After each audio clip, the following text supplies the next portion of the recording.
बिस्मिल्लाहिर्रहमानिर्रहीम, अस्सलाम वालेकुम, वेलकम टू माय चैनल। तो दोस्तों, आज मैं आपके साथ नमकीन गोश्त की बहुत ही मज़ेदार रेसिपी शेयर करूंगा। इसको बनाइए एक नए अंदाज से। तो नमकीन गोश्त तो आपने बहुत दफ़ा बनाया और बहुत ही आसान है, लेकिन एक ऐसा तरीका जिससे हमारा नमकीन गोश्त बहुत ही मज़ेदार और बहुत ही जूसी बनेगा। तो चलिए इसको बनाना शुरू करते हैं। तो यहाँ पर नमकीन गोश्त बनाने के लिए आप इसको बीफ या मटन दोनों में बना सकते हैं, लेकिन सबसे अहम बात जो आपने इसके लिए देखनी है वो आपने जो गोश्त लेना है इसके लिए वो चर्बी वाला लेना है। अगर आपके पास चर्बी वाला गोश्त नहीं है, उसमें चर्बी नहीं है, तो आप अलग से 2 से 3 टुकड़े या 4 से 5 टुकड़े उसके अंदर चर्बी के ऐड कर लें। इसके अलावा जो आपने गोश्त लेना है उसमें हड्डी भी होनी चाहिए। आप इसको बोनलेस में भी बना सकते हैं, लेकिन जब आप इसको हड्डी वाला गोश्त मिक्स में बनाएंगे, थोड़ा सा बोनलेस ले लें और थोड़ा सा हड्डी वाला और उसको मिक्स करके बनाएं, तो उसका बहुत ही ज़्यादा टेस्ट मिलेगा और बहुत ही ज़्यादा जूसी भी बनेगा। तो यहाँ पे देख लेना, मैंने मिक्स गोश्त लिया और उसको इस तरह के पीसीस में काट लिया।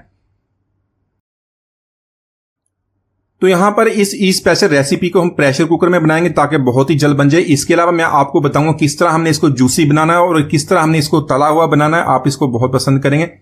तो दोस्तों, आज की हमारी रेसिपी बहुत ही मजेदार बनने वाली है। इसको एंड तक देखिए, वीडियो को लाइक और कमेंट जरूर कीजिएगा, चैनल को सब्सक्राइब कीजिएगा ताकि आने वाली तमाम वीडियोज आपको मिलती रहें। तो यहाँ पर सारा गोश्त हम प्रेशर कुकर में ऐड कर लेंगे और साथ में 1 टीस्पून नमक का ऐड करेंगे। ये 1 किलो जो रेसिपी मैं बता रहा हूं, इसके लिए 1 चम्मच आपने, छोटा चम्मच 1 टीस्पून नमक का ऐड कर लें। ज्यादा आपने इसलिए नहीं डालना क्योंकि हमने इसको कोई भी मसाला ऐड नहीं करना, सिर्फ नमक में बनाएंगे, तो इसलिए 1 टीस्पून आप इसमें ऐड कर लें।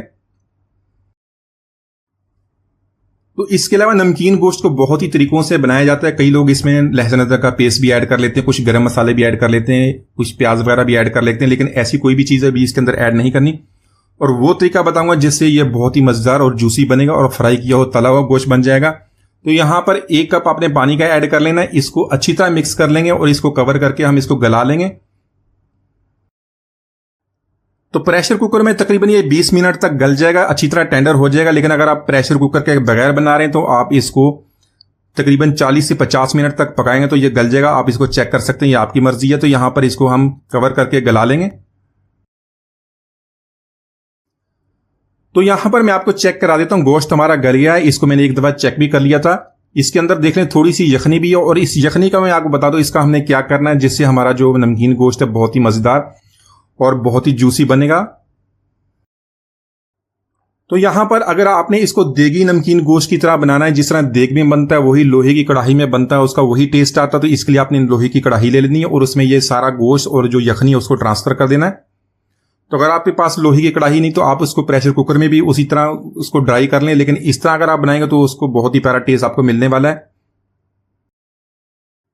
तो कई लोग जो नमकीन गोश्त है इस तरह यखनी के साथ खाना पसंद करते हैं, कई इसको फ्राई, इसको तला हुआ खाना पसंद करते हैं। तो अगर आपने इसी तरह यखनी के साथ खाना तो इसी तरह आप इसको खा सकते हैं। अगर आपने इसको फ्राई खाना और बहुत ही प्यारे टेस्ट के साथ खाना तो इसको इसी तरह आपने जिस तरह मैं बता रहा हूं इस तरह आप इसको कर लें। तो यहां पर हाई फ्लेम कर देंगे। इसके अंदर कोई भी ऑयल या घी या बटर कुछ भी हमने ऐड नहीं करना। हाई फ्लेम पे इसको कुक करेंगे। तो इसके अंदर जो यखनी है इसको उठा के गोश्त के ऊपर डालते रहेंगे। इससे हमारा गोश्त बहुत ही मजेदार और बहुत जूसी बन जाएगा। तो यहां पर इसी तरह हम इसकी यखनी उठा के गोश्त पे डालते रहेंगे और इसको हाई फ्लेम पे पकाते रहेंगे। ऐसा ऐसा जो इसके अंदर चर्बी है वो भी अपने अंदर जो घी होता है वो भी छोड़ देगी।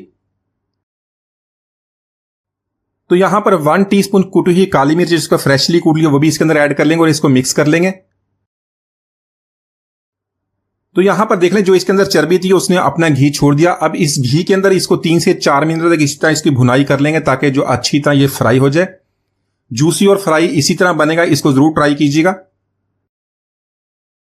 तो माशाल्लाह हमारा बहुत ही मजेदार नमकीन गोश्त हमने बहुत ही आसानी से बना लिया। एक दफा इसको जरूर ट्राई कीजिएगा। उम्मीद है आज की रेसिपी आपको पसंद आएगी। मिलते हैं अगली वीडियो तक, इजाजत दीजिए। अल्लाह हाफिज।